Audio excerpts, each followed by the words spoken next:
एक आम इंसान की जिंदगी में कितनी परेशानियां हो सकती हैं। एक्सीडेंट्स और डेथ के अलावा कितनी ऐसी मुश्किलें हैं जिन्हें इंसान अपने लिए खुद पैदा करता है। अगर कोई गीता ज्ञान को सही से समझ ले तो जाने कितनी प्रॉब्लम्स का सलूशन मिल जाए और कितनी प्रॉब्लम्स कभी पैदा ही ना हो। अपने गीता ज्ञान ब्लॉग की आज की पोस्ट की लास्ट लाइन में ये लाइंस लिखकर पंडित जी ने पोस्ट कर दिया। पंडित जी के पास रोज ऐसे बहुत सारे मेल्स आते हैं जिनमें लोग अपनी लाइफ की प्रॉब्लम्स लिखकर भेजते हैं। गीता ज्ञान ने पंडित जी को इतनी समझ दे दी है कि वे जानते हैं कि ज्यादातर प्रॉब्लम्स तो इंसान के मन के कारण ही पैदा होती हैं। जहां उसने अपने मन को समझाना और कंट्रोल करना शुरू कर दिया, वहां लाइफ की ये प्रॉब्लम्स अपने आप सॉल्व हो जाएंगी। ऐसा ही एक मेल आज भी आया है। ये मेल एक सीनियर सिटीजन की तरफ से आया है। इनका नाम राधे श्याम है। शहर में इनकी 4-5 दुकानें हैं जिन्हें उनके बेटे चलाते हैं। खुद राधे श्याम जी की भी उम्र 70 साल की हो गई है, पर वो खासे एक्टिव है। उनके पोतों ने उन्हें इंटरनेट चलाना भी अच्छे से सिखा दिया है और अब तो उनका सारा खाली टाइम इसी में गुजरता है। न्यूज के अलावा थोड़ा बहुत रिलीजियस आर्टिकल्स भी पढ़ लेते हैं। अभी 2-3 दिन पहले ही उनके बड़े बेटे ने उन्हें पंडित जी के ब्लॉग के बारे में बताया है और कहा कि रोज एक पोस्ट तो पढ़ ही लिया करें। राधे श्याम जी ने कुछ पोस्ट पढ़ी और फिर उन्हें लगा कि जो बात उन्हें इतने सालों से परेशान करती आ रही है, क्या पता उसके लिए भी पंडित जी गीता से कुछ बता सकें। ये बात क्या थी, ये जानने के लिए हमें उनका पंडित जी को लिखा ये मेल पढ़ना चाहिए। उन्होंने मेल में लिखा है, आदरणीय पंडित जी, 3 दिन पहले से ही आपका ब्लॉग पढ़ना शुरू किया है। मुझे कहते हुए बहुत खुशी है कि ये मेरी इंटरनेट पर अब तक की पढ़ी हुई सबसे अच्छी चीज है। जितने आसान शब्दों में आप गीता ज्ञान को समझाते हैं वो मुझ जैसे नए इंसान के लिए बहुत अच्छा है। अब तक मुझे लगता था कि गीता सिर्फ बहुत पढ़े लिखे लोगों को ही समझ आती होगी, लेकिन आपने इसे बहुत आसान बना दिया है। इसके लिए आपका बहुत धन्यवाद। मैं अपनी एक प्रॉब्लम आपके साथ बांटना चाहता हूँ। पिछले कई सालों से मेरा मन बहुत दुखी रहता है, जबकि अगर देखा जाए तो मेरी लाइफ में वैसे कोई दुख नहीं है। मेरे फादर ने अपना काम शुरू करने में बहुत स्ट्रगल की। हम 2 भाई और एक बहन थे। मेरे भाई और बहन की डेथ हो चुकी है। मेरे पिताजी ने जो भी स्ट्रगल किए होंगे हमारे बर्थ से पहले किए होंगे, क्योंकि जहां तक मुझे याद है हमारे बचपन में कोई कमी नहीं थी। हमने पेट भर खाना खाया, अपनी पसंद के कपड़े पहने और उस जमाने में जैसे स्कूल थे उनमें पढ़ाई भी की। जब काम करने की बारी आई तो हम दोनों भाइयों के पास हमारे फादर का जमा जमाया काम था, इसीलिए रोजी रोटी की भी कोई परेशानी नहीं थी। मेरे माँ बाप ने हम दोनों भाइयों की शादी बहुत जल्दी करवा दी थी। हम उस जेनरेशन के लोग हैं जिसमें माँ बाप की बात को ना नहीं किया जाता था, चाहे आपको सही लगे या गलत, लेकिन आप विरोध में मुंह नहीं खोल सकते थे। हम दोनों भाइयों ने भी माँ बाप के हर फैसले को सर झुकाकर माना था। कहीं न कहीं हमारे मन में भी ये, खासकर मेरे मन में ये बात बहुत गहराई तक भर गई थी कि बच्चों का काम ही होता है पेरेंट्स की बात मानना, उनकी खुशी में अपनी खुशी ढूंढना और उनके हिसाब से चलना। उस टाइम हर बच्चे की परवरिश ऐसे ही की जाती थी, लेकिन हम ये नहीं जानते थे कि टाइम बदलता है, सोसाइटी के नियम भी बदलते हैं, सब हमेशा एक जैसा नहीं रहता।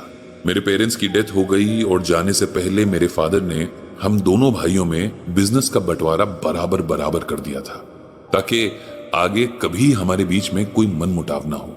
हम सब अपनी फैमिलीज के साथ बहुत खुश थे। मेरे 3 बेटे हुए। तीनों से मुझे बहुत उम्मीदें थी।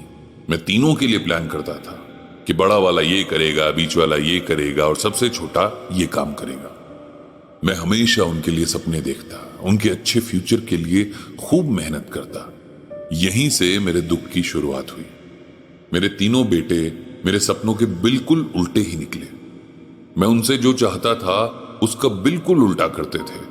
उनसे जितना मेरी उम्मीदें टूटी उतना ही मेरा दुख बढ़ता गया। मैं चाहता कि मेरे बच्चे पढ़ाई लिखाई में बहुत अच्छा करें और अब इस खानदानी काम से आगे बढ़ें, लेकिन तीनों का ही मन पढ़ने में बिल्कुल नहीं लगता था। मैं जितना उनके ऊपर प्रेशर डालता उतना वो मुझे जिद दिखाते। मेरी वाइफ ने पहले बच्चों को और फिर मुझे बहुत समझाया। बच्चों को उसने समझाया कि पढ़ाई पर ध्यान दें और मुझे समझाया कि अगर बच्चे इतना समझाने, डांटने, डपटने के बाद भी पढ़ाई पर ध्यान नहीं दे रहे तो हमें उन्हें बहुत प्रेशराइज नहीं करना चाहिए। फिर मैंने अपने दिल पर पत्थर रखकर अपने बच्चों को पढ़ाई के लिए टोकना बंद कर दिया।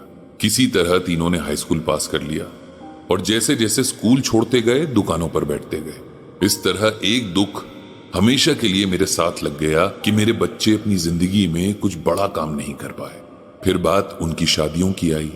मेरे बड़े बेटे ने बहुत जिद करके अपनी पसंद की एक लड़की से शादी कर ली, जबकि मैंने उसके लिए बहुत पहले से ही अपने दोस्त की बेटी पसंद कर रखी थी। यहां भी मेरी औलाद ने मेरा दिल ही दुखाया। फिर मेरे दोनों छोटे बेटों ने शादी तो अरेंज की, लेकिन उन दोनों की अपनी पत्नियों से नहीं बनती। हर दिन घर में कलेश मचा होता है। बिजनेस में भी वो लोग अपनी चलाते हैं। मैं जिन कामों के लिए मना करता हूं वही करते हैं, जिससे मुझे गुस्सा और दुख दोनों होते हैं। मेरी वाइफ की डेथ बहुत पहले हो चुकी है और अब मेरे पास ऐसा कोई नहीं जिससे मैं अपना दुख बांट सकूं। मेरे तीनों बेटों के अपने परिवार हैं, उनके अपने बहुत काम होते हैं। एक मेरे ही पास कुछ करने को नहीं है। टाइम पास करने के लिए दुकान पर बैठता हूं, लेकिन मेरे बेटे वहां भी अब मेरी बात नहीं सुनते, इसीलिए मुझे वहां भी अच्छा नहीं लगता। घर पे मेरे मन का हाल पूछने वाला कोई नहीं है। एकदम अकेला पड़ गया हूं। दिखावे के लिए मेरे पास सब कुछ है, लेकिन असल में कुछ भी नहीं। आप मुझे गीता ज्ञान से कुछ ऐसा बताइए कि मेरे मन को चैन मिले। पंडित जी ने मेल पढ़ी और तुरंत जवाब लिखा, प्रिय राधे श्याम जी, आपकी मेल में आपकी समस्या पढ़ी। मुझे अफसोस है कि आप इतने लंबे टाइम से इस परेशानी से गुजर रहे हैं। आपकी परेशानी का कारण आपके अंदर ही छिपा है और उसका उपाय भी आपके अंदर ही मिलेगा। आपकी परेशानी की वजह है बच्चों से आपकी एक्सपेक्टेशंस। जिस दिन ये एक्सपेक्टेशंस छूट जाएंगी, उस दिन आपका दुख भी अपने आप खत्म हो जाएगा। गीता में भगवान श्री कृष्ण ने कहा है, ध्यायतो विषयान पुंसः संगस्तेषु पुजायते संगात संजायते कामः कामात क्रोधो अभिजायते। इसका मतलब यह है कि भगवान श्री कृष्ण अर्जुन से कहते हैं कि लोगों और चीजों के प्रति जरूरत से ज्यादा लगाव होना भी इंसान के दुख का कारण बनता है। इसीलिए हमें चाहिए कि हम खुद को हर तरह के लगाव से दूर रखें, क्योंकि लगाव से हर पल एक इच्छा जन्म लेती है, जिसकी पूर्ति ना होने पर इंसान को दुख होता है, गुस्सा आता है। हम उसी से एक्सपेक्टेशन रखते हैं जिससे हमें लगाव होता है। ऐसा ना होता तो हमें हर किसी से एक्सपेक्टेशन होती। जब कोई हमारी एक्सपेक्टेशन पर पूरा नहीं उतरता तो हमें दुख होता है। कई बार तो सामने वाले को पता तक नहीं होता कि हम उससे क्या एक्सपेक्ट कर रहे हैं। आप भी अपने बच्चों से एक्सपेक्टेशन रखना बंद कर दीजिए। उनकी लाइफ है, वो जैसे बिताना चाहें बिताने दीजिए। आप अपना समय उन कामों में लगाइए जिसमें आपको सुकून मिलता हो। खुद को थोड़ा अलग कर लीजिए। आपने जितनी मेहनत करनी थी कर ली, अब आराम कीजिए। इतना लिखकर पंडित जी ने मेल भेज दी और मन ही मन भगवान श्री कृष्ण से प्रार्थना की कि वे सबको सद्बुद्धि दें।